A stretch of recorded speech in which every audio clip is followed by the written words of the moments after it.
Now welcome to another edition of News from Naboo with Thor's Lightning Takes. And let's get right to the news.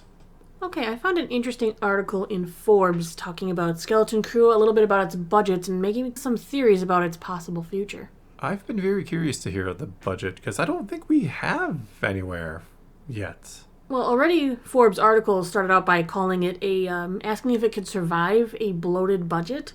Bloated? Okay, that's a bad sign. Yes, but it's not as bad as Acolyte. Is anything as bad?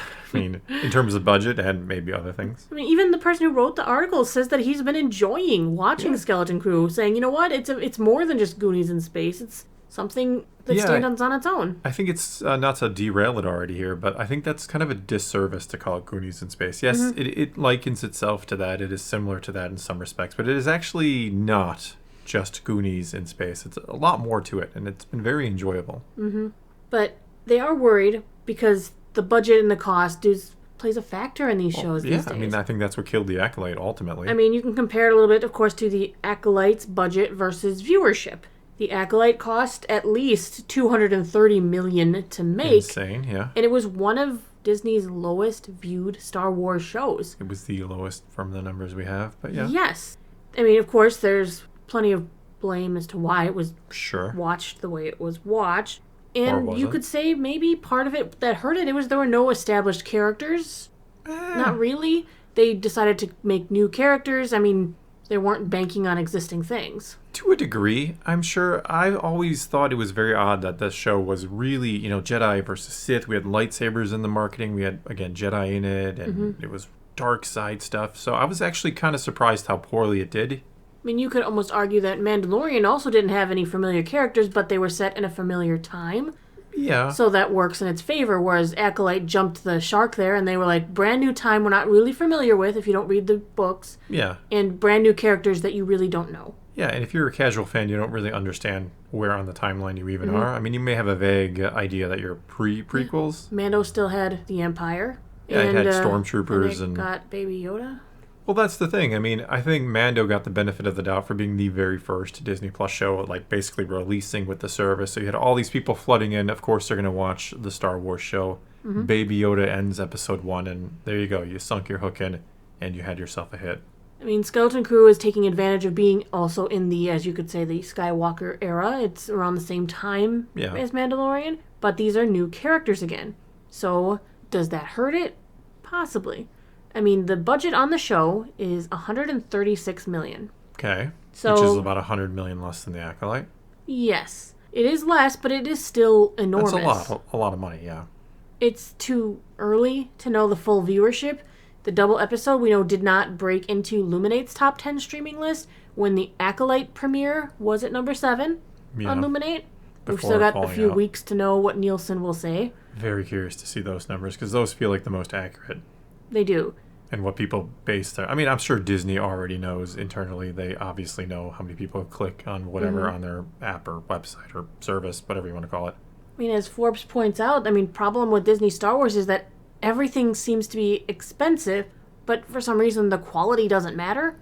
Yeah, it's very strange to think they spent $230 million on the Acolyte, and you watch it and you're like, how? I mean, the technology, I suppose. I mean, a lot of the stuff in Skeleton Crew we've seen is a lot of practical effects. It must be just... Which must be cheaper? It's got to be a lot cheaper. I mean, we're talking about $100 million for virtually, I would assume, about the same amount of minutes. The show's probably going to be about the same length the Acolyte was, and yet you spent $100 million less, and so far it looks much better. And it has been a lot of practical effects, so maybe the technology is just stupid expensive that they're using. Well, we know Andor costed a lot to make. I mean, and that was like the best of the Disney Star Wars productions. It cost a lot of money, but it was also one of the least watched shows until Acolyte came along.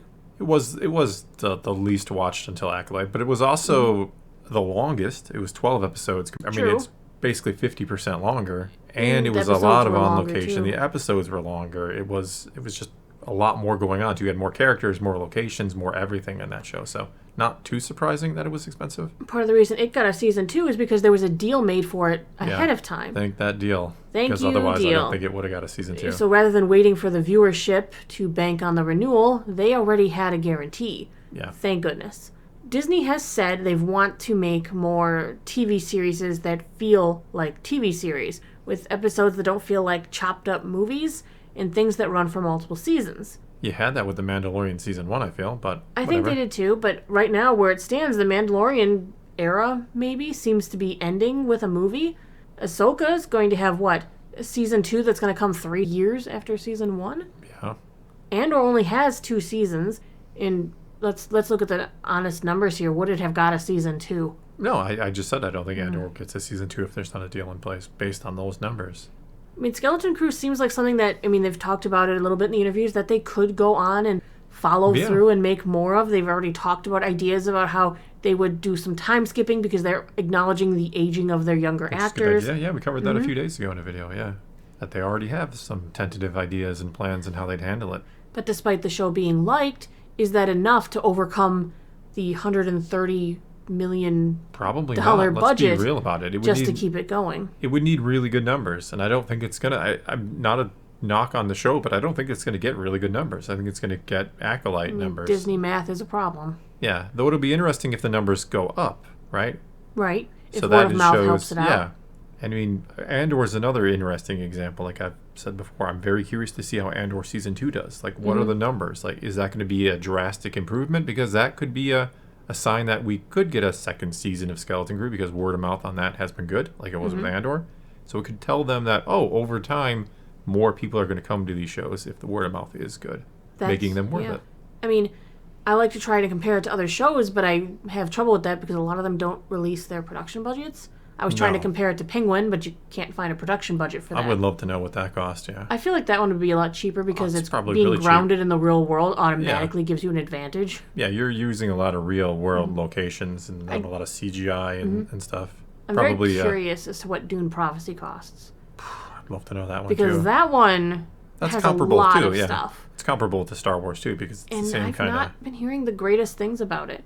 Well, we haven't done a review in a couple of weeks because we had an incident where I accidentally deleted a recording, but we've been mixed on it, I think is the best way to put it. Like I said, the problem is that they've given me no reason to care about who wins in this little battle of Desmond Hart versus the Sisterhood. No. They haven't made the Sisterhood into a very likable group.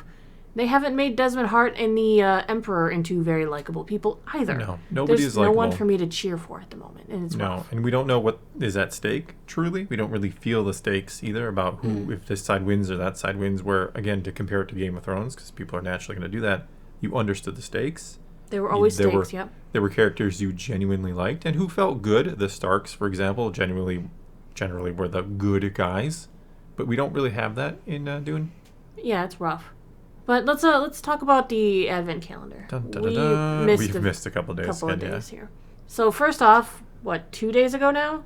2 or 3, yeah. Yeah, we had Imperial Shuttle.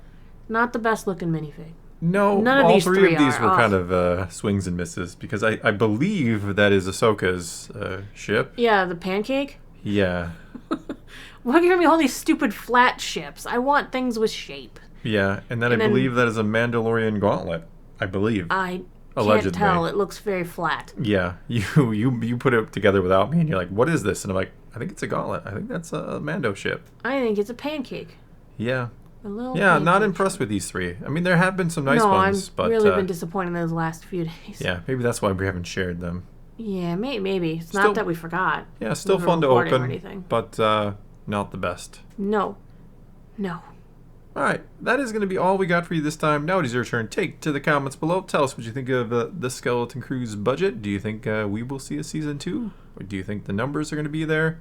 Whatever the case may be, leave a comment below. Let's talk some Star Wars. And until next time, thanks for watching.